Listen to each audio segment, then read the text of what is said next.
죽은 후에도 의식은 계속되는가? 지속되는가? 임사체험을 해왔던 사람들은 거의 예외 없이 죽은 후에도 그들 일부가 계속 살아남을 것을 굳게 믿는다. 육체가 죽은 다음에 무슨 일이 벌어진다고 생각하던 그들은 육체적인 죽음이 그들의 끝이라고 생각하지 않는다.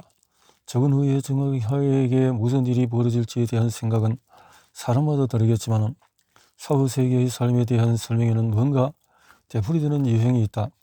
예를 들어서 내 연구에 참여한 임사 체험자들의 4분의 3분 사후 세계가 고통이나 괴로움이 없는 평화롭고 고요하며 더없이 행복한 상태라고 말했다. 그들은 또한 사후 세계는 시간을 벗어나 있다고 설명했다. 그리고 우리가 아는 지상의 시간은 그 영역에서는 더 이상 존재하지 않는다라고 말했다.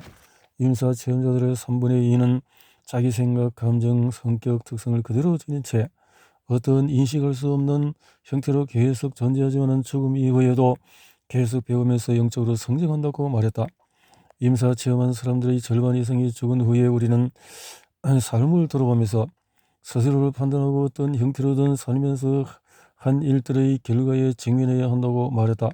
그들은 또한 사후 세계에서 우리에게 일어나는 일은 적어도 부분적으로는 우리가 죽기 전에 어떻게 살았는지에 대해서 달라지고 또한 우리는 이 땅에서 행한 선행과 좋은 행동으로 보상을 받는다고 말했다. 임사 체험자들의 거의 절반은 사후 세계에서도 우리는 아직 살아있는 사랑하는 사람들을 계속 지켜볼 수 있고 그들과 소통하고 상호작용할 수 있을지도 모른다고 말했다. 그들은 또한 우리가 사후 세계에서도 여전히 시각과 청각에 상응하는 육체와 비슷한 감각을 가지고 여전히 감정을 느낀다고 말했다. 그들 중에서 3분의 2는 사후 세계에서 먼저 세상을 떠난 사랑하는 사람들을 만났고 임사 체험을 하면서 먼저 죽은 사랑하는 사람들의 존재를 실제로 보거나 느꼈다. 그런 체험이 임사 체험자들에게는 설득력이 있지만 죽음이 끝이 아니라고 다른 사람들을 충분히 설득할 수 있는 증거가 될까? 먼저 죽은 사랑하는 사람들을 만났다는 이야기를 어떻게 증명할 수 있을까? 그저 희망사항 죽음에 가까워질 일어날지도 모르는 일에 우리의 예상과 기대가 반영된 것은 아닐까? 물론 최소한 그 이야기 중에서 일부는 체험자들의 상상 그리고 죽은 후에 사랑하는 사람과 다시 만나고 싶은 희망에서 비롯되었다. 그러나 단지 희망사항으로 치부할 수 없는 임사 체험들도 있다. 최근에 사망했지만 사망 사실을 몰랐던 사람들은 임사 체험 중에 만나는 경우도 종종 있다. 잭 바이비는 26세에 심각한 폐렴으로 고향 남아프리카 공화국에 입원해 있었다. 그는 임사 체험 중에서 자신의 간호사를 만났던 일을 내게 설명을 했다. 정말 심하게 아팠어요. 뇌전증 발작이 지속되는 상태에서 3, 4주 동안에 산소 텐트 안에 있었고 그 다음에 양극성 폐렴에 걸리는 등 매 계속 아팠습니다. 나는 웨스턴 케이프 농촌 출신의 한 간호사와 친하게 지냈어요. 그녀는 다가오는 주말에 21번째 생일을 맞는다면서 부모님이 축하해 주려고 오고 있다고 했어요. 그녀는 늘 하던 대로 내 베개를 보송보송하게 해주었어요. 나는 그녀의 손을 잡고 생일을 축하했고 그녀는 떠났습니다. 그런데 임사 체험을 하면서 그 간호사 애니타를 만났어요. 나는 물었어요. 애니타 여기서 뭘 하고 있어요? 애니타는 물론 베개도 좀 덮어주고 당신이 괜찮은지 보려고 왔죠.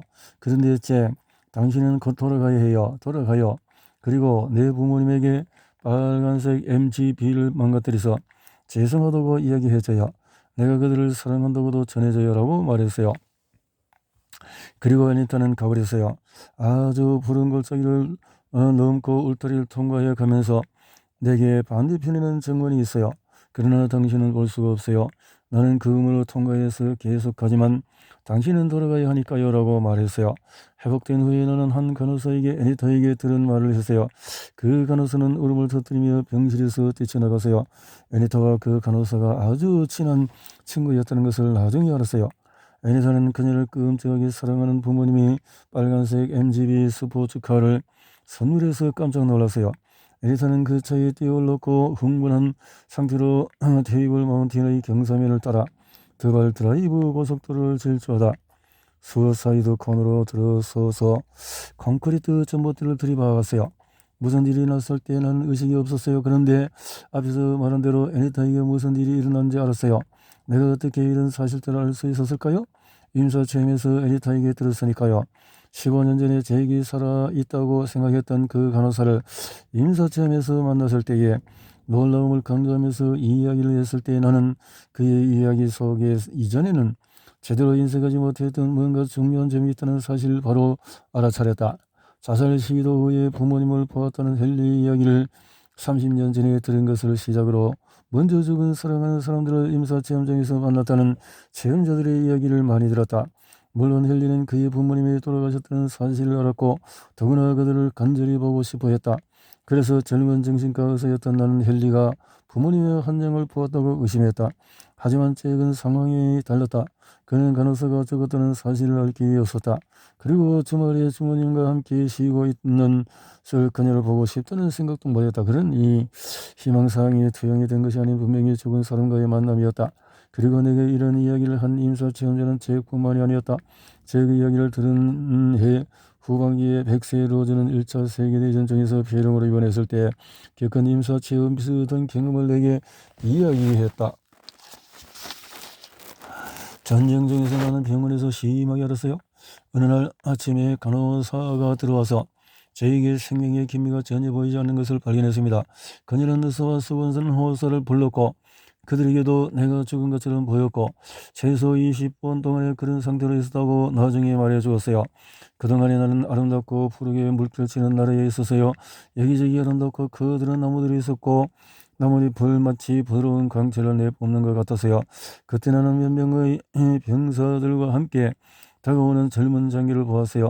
그 장교는 내가 아주 좋아하는 사촌 울건이었어요. 나는 그가 죽었다는 사실을 몰랐고 군복 입은 모습을 본 적도 없었어요. 이때 내가 보았던 모습을 몇 년 후에 그의 사진을 보고 확인했어요. 우리는 몇 분 동안에 행복하게 이야기를 나누었고 그 다음 그와 병사들은 행진해서 갔어요.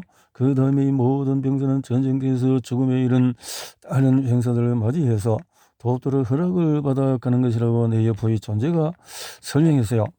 천장 정도 높이에서 아주 수척한 놈이 누워있는 침대를 내려다본 게 그 다음 나의 생생한 기억이었어요. 흰옷을 입은 의사와 간호사들이 침대 주위를 둘러싸고 있었어요. 잠시 후에 나는 그들을 올려다보고 있었고 강렬한 실망감을 느꼈어요. 그렇게 사랑스럽고 만족스러웠던 곳에서 이제 현실로 돌아온 거니까요. 몇 년 후에 바브라 랭가가 23세에 자동차 충전돌 사고 후에 비슷한 임사체험을 했던 이야기를 했다. 최근에 알게 된 젊은 부부인 데이비드와 크리스틴이 집에서 간염을 치료하고 있었습니다. 크리스틴은 금방 가까운 친구가 되어서 나를 돌봐 주었어요. 그들의 손님 방에서 몇 주 머무를 때 사고를 당했어요. 부부의 흰 고양이가 병에 걸리는 바람에 화창한 화요일 오후 크리스틴과 나는 고양이를 데리고 수의사를 만나러 가는 길이었어요. 크리스틴이 데이비드의 폭스바겐 버스를 운전해 시내를 가고 있었고 나는 곧 열릴 콘서트에 대해서 이야기를 하고 있었죠. 나는 무릎에 고양이 네스티를 안고 있었어요. 그런데 네스티가 갑자기 꿈틀거리더니 내 품에서 빠져나갔어요. 고양이는 크리스틴의 팔로 뛰어오르더니 그녀의 목으로 기어오르기 시작했어요. 크리스틴은 고양이를 밀쳐 내리려고 했고 나는 손을 뻗어서 고양이를 크리스틴에게서 떼어놓으려고 애썼어요. 그게 수의사를 만나러 가던 길에 생각난 마지막 기억이에요. 우리는 스쿨버스의 뒤를 들이받았고 우리 둘 다 앞 유리를 깨고 튀어나왔다는 것을 나중에 알았어요. 나는 그의 한조 동안에 의식이 없었어요. 무시무시한 속도로 어둡고 광대한 우주를 헤치고 날아가는 느낌이었어요. 나는 작고 평온하고 조용한 느낌이었지만 이런 기묘한 여행에 흥미를 느꼈고 움직이는 속도도 잘 인식하고 있었어요. 이런 상태가 오랫동안 계속되는 것 같았고요.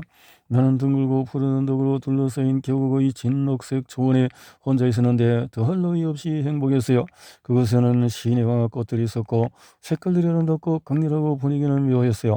평화와 사랑으로 충만한 느낌으로 눈부시게 아름답고 행복감을 주었어요. 그 다음에 나는 이슬처럼 투명하고 높은 곳에 있는 또 다른 장소에서 길을 내려가고 있었어요. 크리스틴이 내 옆에 있었고 그날 입었던 바지와 똑같은 푸른색 바지를 입고 있었어요. 우리는 나란히 미끄러지는 내려가는 중이었죠. 그녀는 평온하고 깜짝 놀랄 정도로 아름다워 보였어요. 내가 어떻게 보이는지 몰랐지만 우리 둘이 사랑으로 둘러싸이고 사랑으로 충만하다는 것은 알았어요. 우리는 좁은 흙길을 걷고 있었어요. 그 길은 곧 두 방향으로 갈라져서 서로 방향으로 향했습니다. 우리는 헤어져 각자의 길을 가야 한다는 것을 둘 다 알았어요. 우리는 평온했고 말을 하지 않고도 잘 소통했어요. 그랬을 때는 텔레파시로 데이비드에게 영원히 사랑한다고 꼭 전해달라고 부탁했어요. 그 다음 그녀는 오른쪽 길로 갔고 나는 왼쪽 길로 갔습니다. 이 길들이 어디로 이르는지는 확실히 알지 못했어요. 무엇을 해야 하는지 의식해서 결정하지는 않았어요. 그러나 우리 각자가 어느 방향으로 가야 하는지는 확실했어요. 우리는 나중에 다시 만난다는 사실을 서로 이해하면서 헤어졌어요. 그러나 지금은 각자 따로따로 우리 앞에 놓인 힘든 여정을 책임져야 했어요. 내 길은 곧장 육체로 돌아가는 것이었어요. 나는 병원에서 의식을 되찾았습니다. 손에는 여전히 자동차 앞 유리 조각들이 박혀 있었고 이마에는 깊은 상처가 있었어요. 나는 거울에 비친 내 모습을 알아보지 못했어요. 한 친구는 내가 안면 그 성수를 받았다고 말해주었어요. 의사들은 내가 3차례 뇌진탕을 당했다고 말했고 그래서 세상이 둘로 겹쳐 보였어요. 그러나 컨택트 렌즈는 빠지지 않았고 내 간염은 사라졌어요. 친구와 가족들이 나를 보러 왔어요. 한 친구가 그 사건에 대한 신문기사를 보여주었고 그제야 크리스틴이 죽었다는 것을 알았어요. 기사를 보면 크리스틴은 사고 현장에서 사망하고 나는 근처 병원으로 옮겨졌지만 살아나기 힘들 것으로 보였대요. 내 경험의 여러 부분을 종합해보면 나는 죽었다가 살았고 친구는 사라지나 하지 못했지만 훨씬 더 좋은 곳에 있다는 사실을 깨달았어요. 당시에는 내 삶에서 물질 세계에 투자했다고 느끼는 부분이 전혀 없었기 때문에 나는 오히려 친구와 함께 그곳에 머물러 있기를 바랐어요.